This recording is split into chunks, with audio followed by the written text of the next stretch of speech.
Welcome to ആർക്കേസ് stories.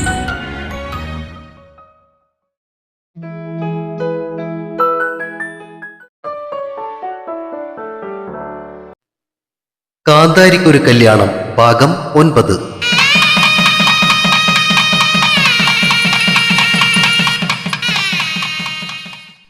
എന്ത് പറ്റി കാളിക്കുട്ടി? ആകപ്പാടൊരു ശ്മശാന മൂകത.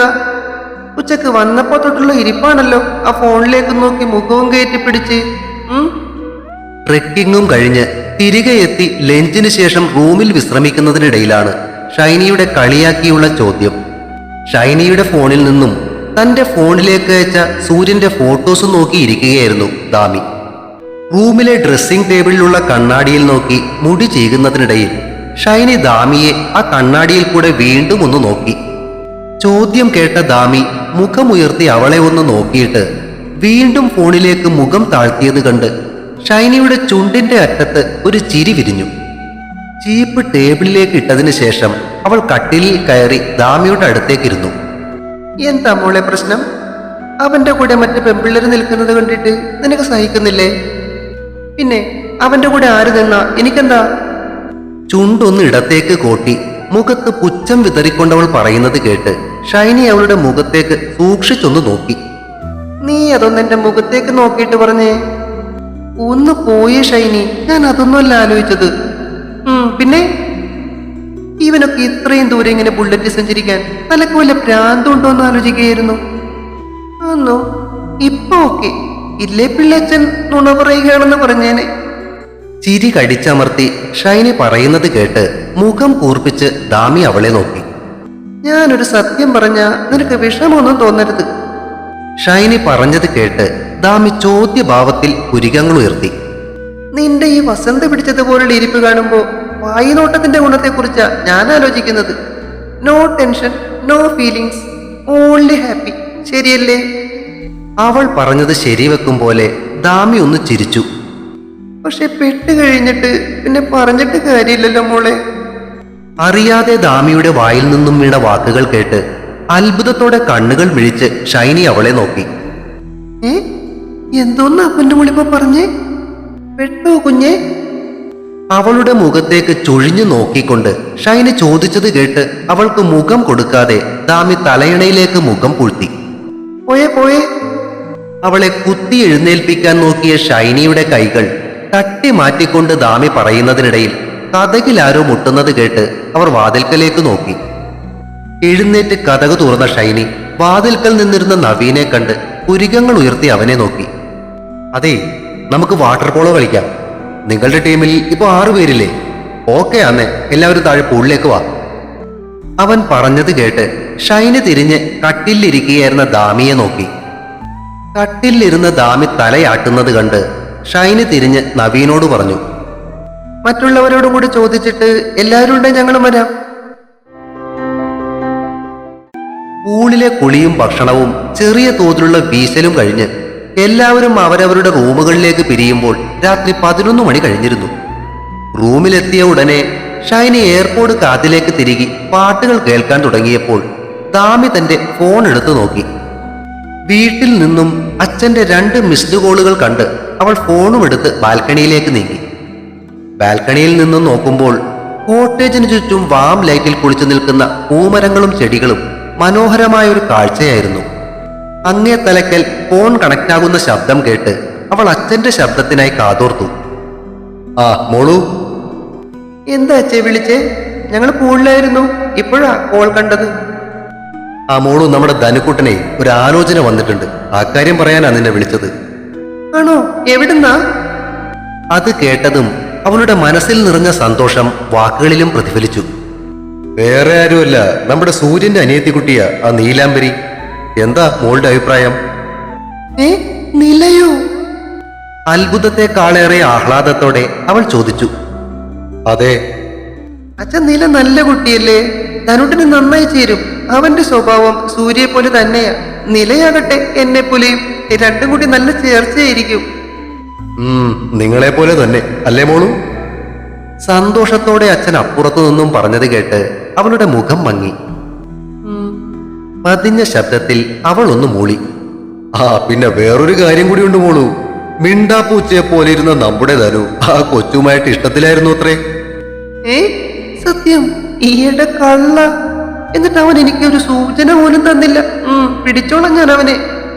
ഉറക്കെ ചിരിച്ചുകൊണ്ടുള്ള അവളുടെ സംസാരം കേട്ട് അകത്തെ കട്ടിലിരിക്കുകയായിരുന്ന ഷൈനി ഏന്തി വലിഞ്ഞു നോക്കി. എന്നതാടി അവിടെ കിടന്ന് വിളിക്കുന്നേ? അകത്തു നിന്നും അവൾ വിളിച്ചു ചോദിക്കുന്നത് കേട്ട് ചുണ്ടത്ത് വിരൽ വെച്ച് അവളോട് ശബ്ദമുണ്ടാക്കാതിരിക്കാൻ പറഞ്ഞിട്ട് ദാമി വീണ്ടും ഫോണിലേക്ക് ശ്രദ്ധ തിരിച്ചു. എന്നിട്ട് എന്താ തീരുമാനിച്ചതച്ചേ? നിറഞ്ഞ സന്തോഷത്തോടെ അവൾ വീണ്ടും അച്ഛനോട് ചോദിച്ചു. വേറെന്ത് തീരുമാനിക്കാൻ? സൂര്യമോൻ ട്രിപ്പ് കഴിഞ്ഞ് തിരികെ വന്നിട്ട് ബാക്കി കാര്യങ്ങൾ ആലോചിക്കാമെന്നാ വിചാരിക്കുന്നത്. സൂര്യനെ വിളിച്ച് പറഞ്ഞായിരുന്നോ ഈ കാര്യം? അതവിടെ വീട്ടിൽ നിന്നും വിളിച്ചു പറഞ്ഞിട്ടുണ്ടാവും. ശരി മോളു, അച്ഛൻ എന്നാ ഫോൺ വെക്കുവാണേ.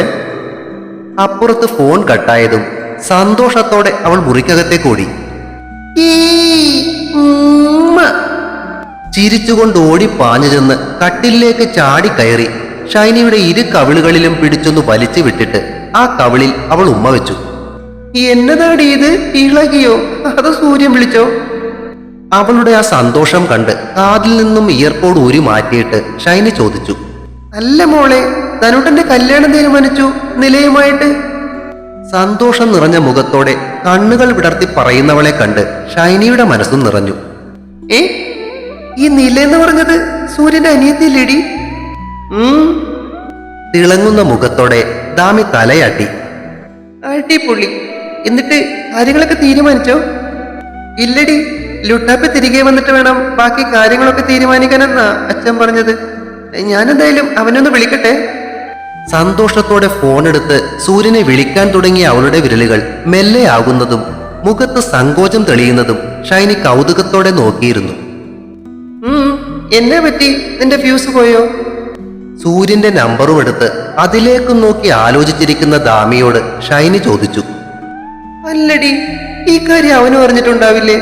എന്നിട്ട് അവൻ എന്നൊന്ന് വിളിച്ചുകൂടിയില്ല. അല്ല പലാതി. ഓ എന്റെ പൊന്നെ കൊനിഷ്ഠ, നീ ആദ്യമായി ഈഗോ ഒന്ന് മാറ്റിവെച്ച് സ്വയം ഒന്ന് നന്നാവും. എന്നിട്ടാ ഫോൺ എടുത്ത് അവനെ വിളിച്ച കാര്യം പറഞ്ഞേ. വിളിക്കല്ലേ? വേണ്ട, ഒരു കണിയനോട് ചോദിച്ചിട്ടേ നല്ല സമയം നോക്കിയിട്ട് വിളിച്ചാ മതി. ഇയർപോഡ് തിരികെ ചെവിയിലേക്ക് വെച്ചുകൊണ്ട് ഷൈനി പറഞ്ഞത് കേട്ട് മുഖവും വീർപ്പിച്ച് ദാമി സൂര്യന്റെ ഫോണിലേക്ക് വിളിച്ചു. Engaged tone. 2 മിനിറ്റ് കഴിഞ്ഞ് അവൾ വീണ്ടും ഒന്നുകൂടി വിളിച്ചു. അപ്പോഴും എൻഗേജ്ഡ് ടോൺ. അല്പസമയം കഴിഞ്ഞ് വീണ്ടും ഒരിക്കൽ കൂടി വിളിച്ചപ്പോഴും എൻഗേജ്ഡ് ടോൺ കേട്ടതോടെ കലി കയറിയ ദാമി ഫോൺ കിടക്കയിലേക്ക് എറിഞ്ഞുകൊണ്ട് പിറുപിറുത്തു. പുല്ലിവനിത് ആരോടാ ഇത്രയും നേരം ഇരുന്നുണ്ടാക്കുന്നത്? എന്റെ കോള് വെയിറ്റിംഗ് കാണുമ്പോ ആ കോള് കട്ട് ചെയ്തിട്ട് എന്റെ കോള് എടുത്താലെന്താ? ഇനി വേണേ അവൻ ഇങ്ങോട്ട് വിളിക്കട്ടെ. എണ്ടി കിടക്കയിൽ കിടക്കുന്ന ഫോണിലേക്ക് നോക്കി കൈകൾ പുറകിൽ കെട്ടി പിറുപിറുത്തുകൊണ്ട് കിടക്കയ്ക്ക് ചുറ്റും നടക്കുന്ന ദാമിയെ കണ്ട് ചിരി കടിച്ചമർത്തിക്കൊണ്ട് ഷൈനി നോട്ടം മാറ്റി. ദാമി സൂര്യന്റെ ഫോണിലേക്ക് വിളിച്ചുകൊണ്ടിരുന്ന അതേ സമയം തന്നെ അങ്ങ് ഗോവയിൽ നിന്നും സൂര്യൻ തന്റെ ഫോണിൽ ദാമിയെ വിളിക്കാൻ ശ്രമിക്കുകയായിരുന്നു. 3 പ്രാവശ്യം ശ്രമിച്ചിട്ടും ഫോണിൽ എൻഗേജ് ടോൺ കേട്ടതോടെ അസ്വസ്ഥത നിറഞ്ഞ മുഖത്തോടെ അവൻ കോൾ കട്ട് ചെയ്ത ശേഷം കാലത്ത് ഷൈനിയുടെ ഫോണിൽ നിന്നും വന്ന ഫോട്ടോസ് എടുത്തു നോക്കാൻ തുടങ്ങി. നവീനെ ചേർത്തു പിടിച്ച് ചിരിച്ചുകൊണ്ട് നിൽക്കുന്ന ദാമിയെ കണ്ടതും അവന്റെ മുഖത്ത് കുശുമ്പ് നിറഞ്ഞു. നീ എനിക്ക് പണി ഉണ്ടാക്കുകൂടി കാളിക്കുഞ്ഞെ. കിടക്കയിലേക്ക് കിടന്ന ശേഷം ഫോണിൽ അവളുടെ മുഖം സൂം ചെയ്ത് വലുതാക്കിയിട്ട് ആ കവിളുകളിൽ മെല്ലെ തലോടിക്കൊണ്ടവൻ പ്രണയമൊളിപ്പിച്ച മിഴികളോടെ അവളുടെ ആ ഫോട്ടോയിലേക്കും നോക്കി ചിരിച്ചു. ദിവസങ്ങൾ ഇണചേർന്ന് ആഴ്ചകളെ പ്രസവിച്ച് കടന്നുപോയി.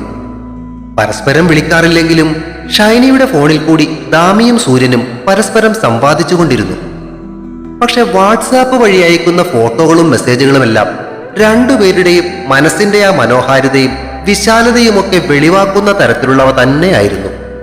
ഓരോ സ്ഥലങ്ങളിൽ ചെല്ലുമ്പോഴും സൂര്യൻ ഷൈനിയുടെ മൊബൈലിലേക്ക് കൂട്ടത്തിലുള്ള കൊള്ളാവുന്ന പെൺപിള്ളേരെയും ഓൺ ദി വേ പരിചയപ്പെടുന്ന പെൺകുട്ടികളെയും ഒക്കെ അടുത്ത് നിർത്തിയും ബൈക്കിൽ ഇരുത്തിയുമുള്ള ഫോട്ടോസ് അയക്കുമ്പോൾ അതേ മൊബൈലിൽ നിന്ന് തന്നെ പബ്ബിൽ മറ്റുള്ളവരോടൊത്ത് ഡാൻസ് ചെയ്യുന്നതിന്റെയും നവീന്റെ കൂടെ യാത്ര ചെയ്യുന്നതിന്റെയും ഫോട്ടോസ് അയച്ച് ദാമിയും പുളകം കൊണ്ടു. ആ മാസത്തിലെ അവസാനത്തെ ശനിയാഴ്ച ഷൈനിക്ക് പനിയായിരുന്നത് കാരണം ദാമി എന്ന് നവീനോടൊപ്പമാണ് വൈകുന്നേരം പബ്ബിലേക്ക് പോയത്. നവീൻ അവരുടെ ഫ്ളാറ്റിൽ വന്ന് അവളെ കൂടെ കൂട്ടുകയായിരുന്നു. 1 മാസം കൊണ്ട് അവൻ ഷൈനിയും ദാമിയുമായിട്ട് പഴയതുപോലെ നല്ല അടുപ്പത്തിലായിട്ടുണ്ടായിരുന്നു. അന്നവർ പോയത് അലൈഡ് ഗ്രാൻഡ് പ്ലാസയിലുള്ള നോ ലിമിറ്റഡ് ലോഞ്ച് ആൻഡ് ക്ലബിലേക്കായിരുന്നു. പൊതുവെ തിരക്കേറിയ ആ ഡാൻസ് ബാറിൽ മന്ദന്റെ ആയതുകൊണ്ട് തന്നെ തിരക്കന്ന് കൂടുതലായിരുന്നു.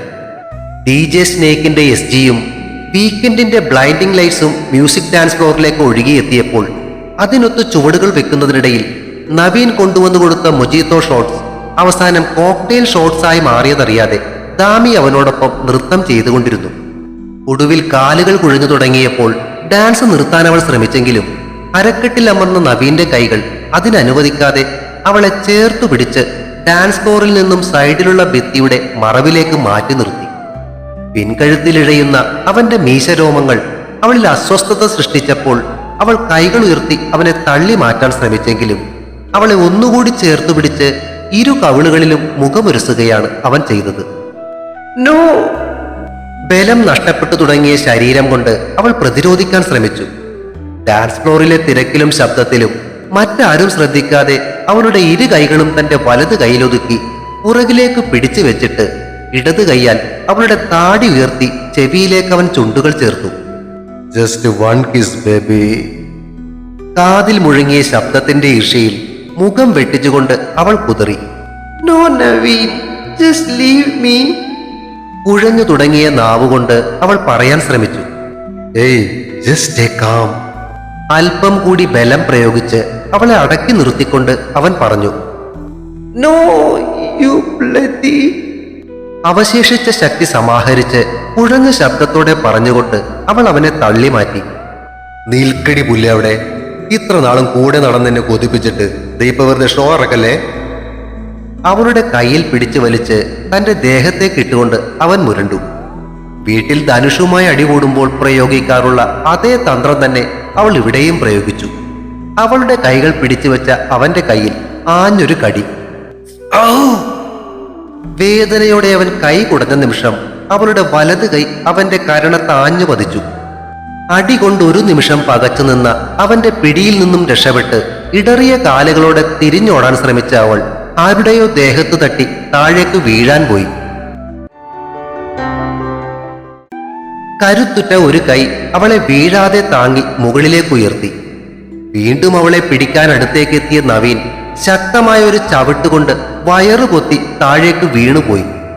അടഞ്ഞു പോകുന്ന മിഴികൾ ഉയർത്തി നോക്കിയ ദാമി മുന്നിൽ അവളെ താങ്ങിപ്പിടിച്ചു നിൽക്കുന്ന സൂര്യനെ കണ്ട് സന്തോഷം അടക്കാനാവാതെ അവസാന ശക്തിയും ഉപയോഗിച്ച് ഒറ്റച്ചാട്ടത്തിന് അവന്റെ അരക്കെട്ടിലേക്ക് ചാടിക്കയറിയിരുന്നു.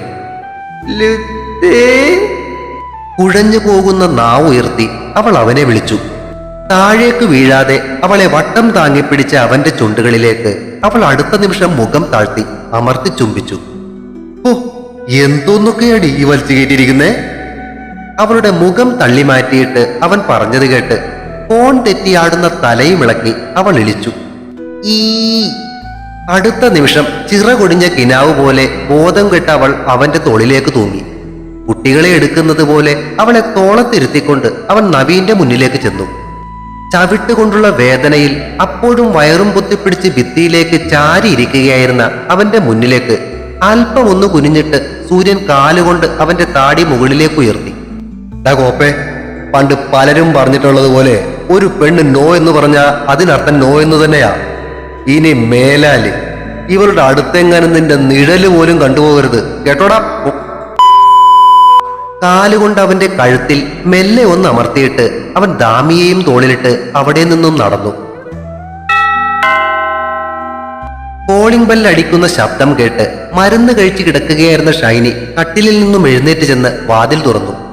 മയങ്ങിക്കിടക്കുന്ന ദാമിയെയും തോളിലിട്ട് നിൽക്കുന്ന സൂര്യനെ കണ്ട് ആ തളർച്ചയിലും അവൾ ചിരിച്ചുപോയി. ആഹാ, അച്ഛനും മോളെ എത്തിയോ? മോക്ക് തന്നെ പറ്റി? ഉള്ളത്തിരുന്ന് കാറ്റടിച്ചപ്പോ മുങ്ങിപ്പോയോടാ? അവന്റെ തോളത്ത് കിടന്നിരുന്ന ദാമിയെ കുലുക്കി വിളിച്ചുകൊണ്ട് ഷൈനി ചോദിച്ചു. ഏയ് വിളിക്കണ്ട, നല്ല ഫിറ്റാ. ഫ്ലാറ്റിനകത്തേക്ക് അവളെയും ചുമന്നുകൊണ്ട് കയറുന്നതിനിടയിൽ അവൻ പറഞ്ഞു. ഇതെന്താ ഷർട്ടിന്റെ പുറകില്? ഓ, എന്തൊരു സ്മെല്ല്. മൂക്ക് പൊത്തിക്കൊണ്ട് ഷൈനി ചോദിച്ചു. ആ, അത് വരുന്ന വഴി വയറ്റി കിടന്നതെല്ലാം കൂടി എന്റെ പുറത്തേക്ക് തന്നെ തട്ടിത്തന്നേ. എന്നാ അച്ഛനും മോളും കൂടി നേരെ ബാത്റൂമിലേക്ക് വിട്ടോ. അടിച്ച് നനച്ച് കുളിച്ച് റൂമിലേക്ക് കയറിയാ മതി രണ്ടും. ഓക്കേ. അതും പറഞ്ഞ് ദാമിയെയും തൂക്കി റൂമിനകത്തേക്ക് നടന്നു പോകുന്ന സൂര്യനെ നോക്കി തല കുലുക്കി ചിരിച്ചുകൊണ്ട് അവൾ വാതിലടച്ചു. തുടരും. കാന്താരിക്കൊരു കല്യാണം അടുത്ത ഭാഗം ഉടൻ പ്രതീക്ഷിക്കുക. സബ്സ്ക്രൈബ് ചെയ്യാത്തവരുണ്ടെങ്കിൽ ദയവായി സബ്സ്ക്രൈബ് ചെയ്യണേ. കഥയ്ക്ക് അഭിപ്രായങ്ങൾ പറയുന്നതിനൊപ്പം കഥയുടെ ലിങ്ക് പരിചയക്കാർക്കൊക്കെ ഷെയർ ചെയ്തു കൊടുത്തും ലൈക്കുകൾ തന്നും സപ്പോർട്ടുമായി എന്നും കൂടെ ഉണ്ടാകണേ. താങ്ക്